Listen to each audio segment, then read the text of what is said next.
ተፈጥሮ እሳታዊ ነው። ከአንደበቱ የእሳት ነበልባል ይወጣል። በጸሎቱ ለሚታመኑ ሰዎች ምሕረትን የሚለምን ነው።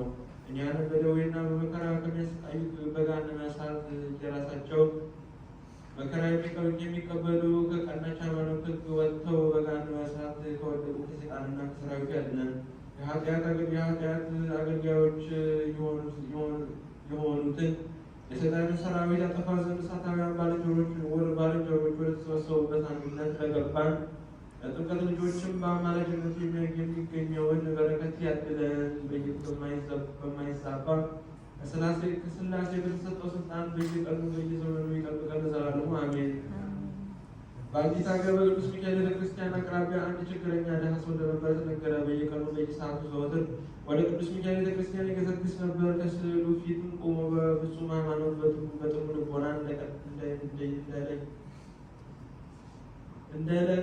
እያለቀሰ ይለምን ይማልን ነበር። የመላእክት አለቃ ሚካኤል ሆይ ልብስና ምግብ ይሰጠኝ ዘንድ ስለ እኔ ወደ ፈጣሪ ወደ እግዚአብሔር ለምንልኝ እያለ እንደዚህም እያለ ሲለምን ሲማልድ ብዙ ዘመን ኖረ። ከዕለታትም በአንድ ቀን ቅዱስ ሚካኤል በራእይ ወደ እሱ መጥቶ እንዲህ አለው፣ ከተባለ እህል ወገንማ ምንም ስራ የማትሰራ አንተ ስራ ፈት ሰው ምን ትለምናለህ? አንተ ግን ስራ ፈት ሆነህ ትቀመጣለህ፣ አትደክም፣ ምድርንም አትቆፍርም፣ እርሻም አታውቅም፣ አትዘራም፣ ወይም ፍራፍሬም አትተክልም። ይህንስ ባትችል አትነግድም። እባርክልህና አረባልህ ዘንድ የሥራህን ፍሬ ያበዛልህ ዘንድ ረዳት ሆን ዘንድ የምትደክምበትንም ምንም ስራ የለህም። አንተ ግን ከሰው ሁሉ ይልቅ በሁሉም ስራ ፈት ችግረኛ ሆነ። ራስንም አደህየ ከልጆችና ከሚስት ጋር የዕለት ምግብን እንኳን ያጣ ሆነ። አሁን ወደ ቤተክርስቲያን ሂደህ ተነግድበት ዘንድ ከቤተ ክርስቲያኑ ገንዘብ ወርቅ እንዲሰጥ ለኤጲስቆጶሱ ንገረው። እኔም ያበረከትልህ ዘንድ እግዚአብሔርን እለምነዋለሁ።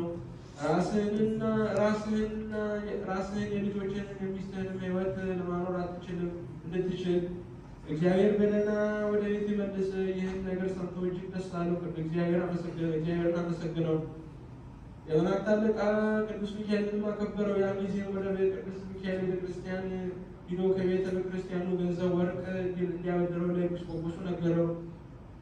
ኤጲስቆጶሱን የሚዋስ ሰው አምጣ አለው። ያም ሰው ኤጲስቆጶሱን ያለ ቅዱስ ሚካኤል የሚዋሰኝ የለም አለው። ያን ጊዜም ኤጲስቆጶሱ ያለ ወለድ ከቤተ ክርስቲያኑ ገንዘብ ሰጠው። እስከ 1 ዓመትም ሊመልስለት ቀጠሮ ሰጠው። ትርፉ ግን የራሱን የሚስቱ የልጆቹን ሕይወት እንዲረዳበት ፈቀደለት። ያን ጊዜም ወርቁን ከኤጲስቆጶሱ ተቀብሎ ወደ ሩቅ አገር ሄደ።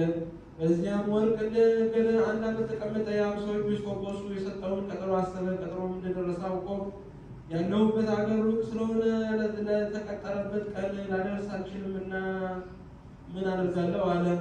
ያን ጊዜ የእርሳስ ሳጥን ሰርቶ ይህን ወርቅ በቅዱስ ሚካኤል ቤተክርስቲያን የተበደርኩት ነው የሚል ደብዳቤ ጨምሮ በሳጥን ውስጥ አደረገው። ያን ጊዜም ሳጥኑን ቆልፎ ሄደና የመላእክት አለቃ ሚካኤል ሆይ እኔ በጸሎት ታምኛለሁና ይህንን ወርቅ ለቤተ ክርስቲያን አድርስልኝ ብሎ ከባህር ጣለው። ያን ጊዜ ታላቅ አሳ በዚያች ቀን ያንን ወርቅ ዋጠው። በዚያም ቀን የቤተ ክርስቲያኑን ጠባቂ ወደ ባህር ዳር ሂዶ አሳ የሚያጠምደው ሰው አገኘ። ለቅዱስ ሚካኤል የሚሆነኝ ዘንድ አሳ አጥምድልኝ አለው። አሳ አጥማጁም እሺ ብሎ ወዲያውኑ ወጥመዱ ከባህር ላይ ጣለ። ወርቅ የዋጠ ታላቅ አሳም ተያዘለት። አሳ የሚያጠምድ ሰውም ለቤተ ክርስቲያኑ ጠባቂ ሰጠው። የቤተ ክርስቲያኑ ጠባቂ ይህን አሳ ተቀብሎ ወስዶ ለኤጲስቆጶሱ ሰጠው። ሁሉንም በቀደዱት ጊዜ በአሳው ሆድ ውስጥ የእርሳስ ሳጥን በውስጡም ወርቁንና ደብዳቤውን አገኙ። ኤጲስቆጶሱም ደብዳቤቱን አንብቦ ነገሯን ሰወረ፣ ለማንም አልነገረም። ከብዙ ቀን በኋላ ያም ሰው ከንግዱ ተመለሰ። በአንዲት ቀንም ኤጲስቆጶሱ ያን ሰው አግኝቶ ያዘው። ተነግድበት ዘንድ የተበደርከውን የቤተክርስቲያኑን ገንዘብ ለምን አትመልስልኝም አለው። ያም ሰውዬ እንዲህ ብሎ መለሰ፣ ጌታዬ ሆይ የቤተክርስቲያኒቱን ገንዘብ ከደብዳቤው ጋር በሳጥን ውስጥ አድርጌ ከባህር ላይም እንደጣልኩት በመላእክት አለቃ በቅዱስ ሚካኤል ጸሎት እምልልሃለሁ። ሕያው እግዚአብሔር ያውቃል። የቅዱስ ሚካኤል አምላክ ገንዘቡ ነውና ወደ ቅዱስ ሚካኤል ቤተክርስቲያን እንዲያደርስልኝ አምኜ ኤጲስቆጶሱን መረመረው። ሰውየውንም ቀኑና ሰዓቱን አስረዳው። ያን ጊዜም ነገሩ እውነት እንደሆነ አወቀ። ኤጲስቆጶሱም ተነስቶ በዚያ ሰው ፊት